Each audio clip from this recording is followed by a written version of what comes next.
સુરતના બિલીમોરા વચ્ચે 2026 સુધીમાં બુલેટ ટ્રેનનો પ્રથમ ટ્રાયલ રન થશે। ખાસ વાત એ છે કે નવસારીના કેસલી ખાતે નિર્માણ થઈ રહેલ સ્ટેશન કેરીની થીમ આધારિત હશે। નવસારી જિલ્લો બાગાયતી વિસ્તાર છે અને આ વિસ્તારમાં કેરીનું વિપુલ ઉત્પાદન થાય છે અને તેને લીધે જ નવસારીની ઓળખ સમાન કેસલી સ્ટેશન પણ કેરીની થીમ આધારિત તૈયાર થઈ રહ્યું છે। ન્યૂઝ 18ની ટીમ કેસલી ખાતે પહોંચી જ્યાં નિર્માણ પામી રહેલા સ્ટેશનના દ્રશ્યો સૌ પ્રથમવાર સામે આવ્યા છે। આ કામગીરી પૂર્ણ કરવા સુરત વાપી વચ્ચે રૂટ પર દિવસ રાત 7000થી વધુ કામદારો અને 700થી વધુ હેવી મશીનો કામે લાગ્યા હતા। ત્યારે કેસલી રેલવે સ્ટેશન જે નવસારી જિલ્લાનું છે ત્યાં ખૂબ લોકોને એનો લાભ મળવાનો છે। એ રેલવે સ્ટેશન મેંગો એટલે કેરીની થીમ પર બનાવવામાં આવેલ છે, જેમ સુરત સ્ટેશન ડાયમંડ થીમ પર બનાવવામાં આવેલ છે।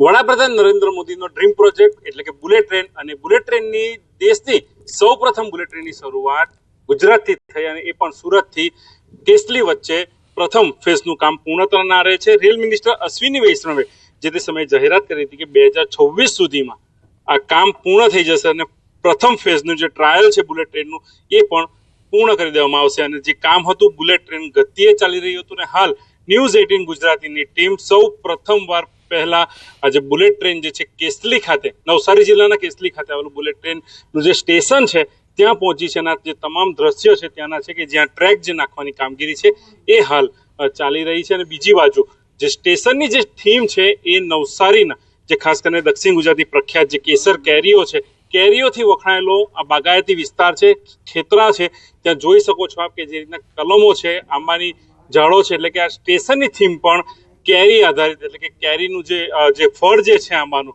કેરી અને એ થીમ પર જ રેલવે સ્ટેશનની થીમ આવશે અને ટૂંક સમયમાં હવે આ કામ પૂર્ણ થતાની સાથે જ જે સુરતથી કેસલી વચ્ચે જે ફર્સ્ટ ટ્રાયલ છે એ કરવામાં આવશે અને જે કામગીરી ચાલી રહી છે એ હાલ બુલેટ ટ્રેન ગતિએ ચાલી રહી છે અને જે વડાપ્રધાન નરેન્દ્ર મોદીએ જે સપનું જોયું હતું કે 2026માં બુલેટ ટ્રેનનું પ્રથમ ફેઝનું જે ટ્રાયલ છે એ પૂર્ણ થાય એટલે કે આ દ્રશ્ય જોતા લાગી રહ્યું છે અને જે કામગીરી જોતા લાગી રહ્યું છે કે 2026 સુધીમાં બુલેટ ટ્રેનની જે પ્રથમ ફેઝનું જે ટ્રાયલ છે એ ચોક્કસથી પૂર્ણ થઈ જશે અને ટ્રાયલ રન પણ થઈ જશે। ભાવિન પટેલ, ન્યૂઝ 18 ગુજરાતી, નવસારી।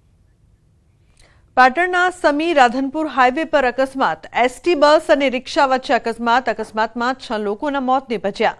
બસે રિક્ષાને અડફેટે લેતા ગમખ્વાર અકસ્માત સર્જાયો છે। અકસ્માત સ્થળે રાધનપુર ધારાસભ્ય લવિંગજી ઠાકોર પહોંચ્યા।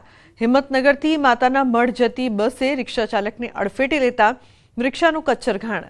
સમીના વછરાજ હોટલ નજીક સર્જાયો અકસ્માત। તમામ મૃતદેહોને નજીકની હોસ્પિટલ લઈ જવાયા।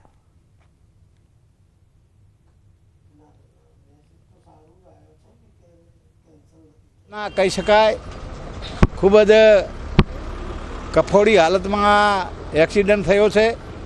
એ રાધનપુર ડેપોની એક્સપ્રેસ બસ હતી, હિંમતનગર જતી હતી અને વાદી વસાહતના લોકો એક જ કોમના લોકો એ રિક્ષામાં જતા હતા, એમાં ભયંકર ટક્કર મારી અને રિક્ષાનો બિલકુલ ખુરદો બોલી ગયો અને રિક્ષા એ બસના નીચે આવી ગઈ છે। આમાં શું અમારી ભિક્ષાવર્તી માંગવા લોકો જાય છે આજે એટલે ભિક્ષાવર્તી વર્ગના હતા ત્યારે લોકો નિશ્ચિત થયો છે અને મર્યા છે એમાં 6 સભ્ય છે એટલે એમાં લગભગ 4 અલગ ઘરના છે માણસો। એસટી વિભાગના કર્મચારીની ભૂલ જણાય તો અમે વિભાગીય કચેરીએ આનો અહેવાલ મોકલવામાં આવે છે અને એમાં જે વિભાગીય કચેરી અમારા જે રૂલ્સ એન્ડ રેગ્યુલેશન છે એ પ્રમાણે ડ્રાઈવર સામે ખાતાકીય કાર્યવાહી થાય છે। સાબરકાંઠાના વડાલીમાં સામૂહિક આપઘાતનો મામલો। 2 આરોપીઓ સામે નોંધાઈ છે ફરિયાદ। દુષ્પ્રેરણાની 2 આરોપીઓ સામે ફરિયાદ નોંધાઈ છે। પરિવારે આરોપીઓ પાસેથી લોન પેટે લીધા હતા પૈસા। આરોપીઓ હપ્તાની પઠાણી ઉઘરાણી કરતા હતા। આરોપીઓ વારંવાર ધમકી પણ આપતા હતા।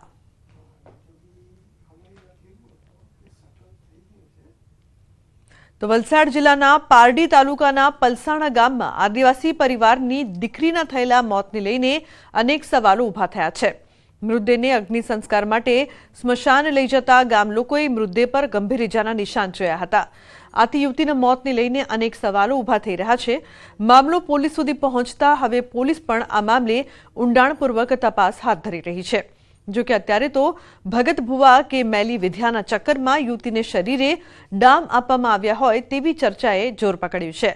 સ્મશાન ભૂમિ પર અંતિમ ક્રિયા વખતે વિવાદ અને બબાલ પણ થઈ હોવાની ચર્ચા છે. તો બીજી તરફ પોલીસ દ્વારા આ મામલાને ગંભીરતાથી લઈને ઊંડાણપૂર્વક તપાસ હાથ ધરાઈ છે. સિવિલ હોસ્પિટલમાં સારવાર દરમિયાન 13મી એપ્રિલના રોજ આ દીકરીનું અવસાન થયું છે. આ બનાવ બાબતે તાત્કાલિક પોલીસ ઇન્સ્પેક્ટર ગઢવી અમે લોકોએ એડી મુજબ જે છે ગુનો દાખલ કરેલો છે અને એની અંદર ફોરેન્સિક પીએમ કરવામાં આવ્યું છે. એના મૃત્યુ બાબતે જે FSL રિપોર્ટ છે એ અને વિસરા રિપોર્ટ અને બ્લડ કલ્ચર રિપોર્ટ એના અનુસંધાને જે મોતનું ચોક્કસ કારણ હાલ પેન્ડિંગ રાખવામાં આવ્યું છે અને પરિવારના તમામ સભ્યોની હાલ પૂછપરછ પણ કરવામાં આવી રહી છે.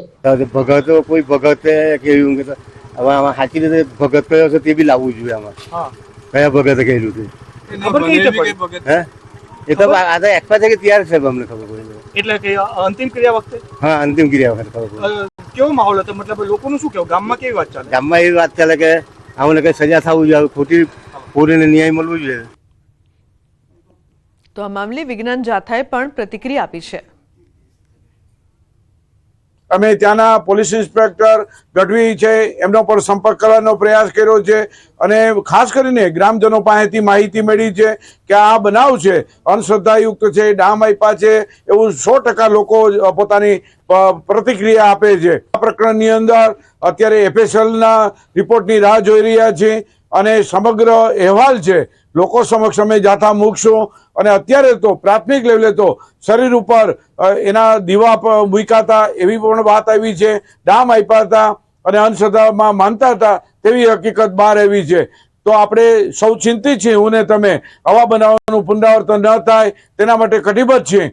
વિજ્ઞાન જાથા પણ જાત માહિતી લઈ પરિવારમાં સમજ આપશે કે આ અંધશ્રદ્ધાના કારણે ભવિષ્યમાં આવા બનાવનું પુનરાવર્તન ન થાય એમાં સહયોગ માંગશે. તો રાજકોટના તોરણિયા ગામના સ્થાનિકોના ધરણા. રાહતના રૂપિયા માટે ગામ લોકોના ધરણા તાલુકા પંચાયત કચેરીના મેદાનમાં ધરણા કરવામાં આવ્યા. મનરેગા હેઠળ રાહતની કામગીરી કરાઈ હતી. વેતનની ચૂકવણીના થતા લોકો ધરણા પર બેઠા છે. અધિકારીઓ પૈસા માંગતા હોવાનો સરપંચનો આરોપ છે.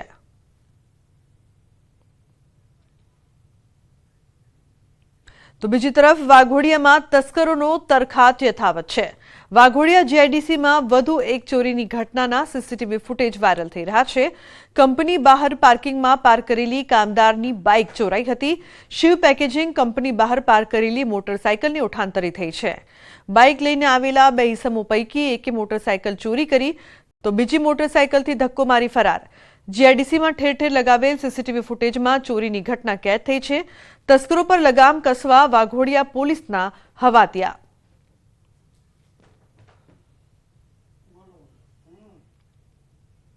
દાહોદમાં આંતરરાજ્ય નકલી નોટનું કૌભાંડ સામે આવ્યું છે.